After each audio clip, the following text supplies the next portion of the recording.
idea of saying that if at the time Prussia, Russia, and Austria didn't take our places, then we would have been a lot bigger.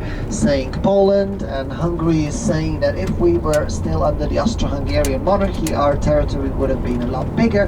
Therefore, we ought to have more delegates being able to be sent to the EU. But there was a very quick stop put on that. They said that whatever size of a country, whatever population you have, whatever your economy is today, whatever your GDP is today, that is how many delegates you can send. There is a very interesting sort of formula is used. I haven't met anybody, to be honest, who understood how basically the number of delegates will be appointed or allowed for each country to send into the EU. Obviously, there are major countries that are believed to run the show. It's for instance, one of them is Germany, who is basically having quite a large of a say within the EU.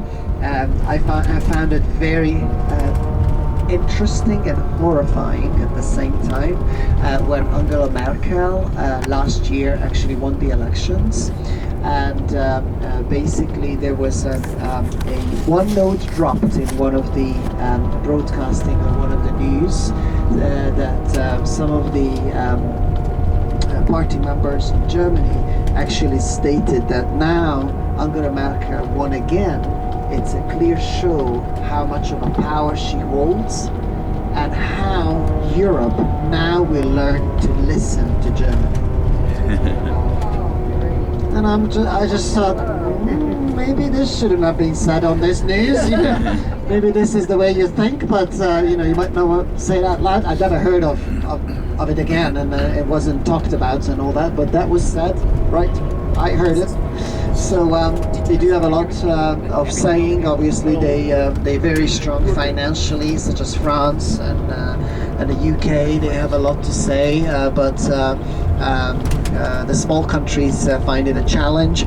When the constitution was talked about, it was basically the constitution, the treaty of the constitution, the treaty of a constitution, because it was always difficult to decide.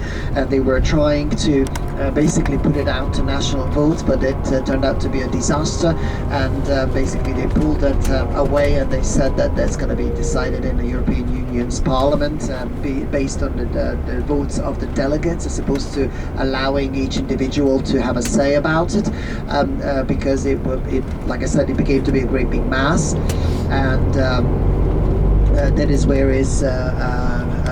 this is where the decisions are now being made in regards to the constitution and the laws of the European Union. A lot of times the EU gets criticized by party members, especially around the election times. The European Union a lot of times gets criticized and judged and blamed for sort of current conditions, which are actually the result of the old times, of the result of the communism, result of the mishandling of finances, and you know, a lot of people that have no knowledge, no background, no information can easily be driven, so there can be a limbo of appreciation towards the European Union. Unfortunately, I can and we can see that in Hungary as well. Our current administration at the moment basically takes all the credit for what's being achieved, of which is being achieved out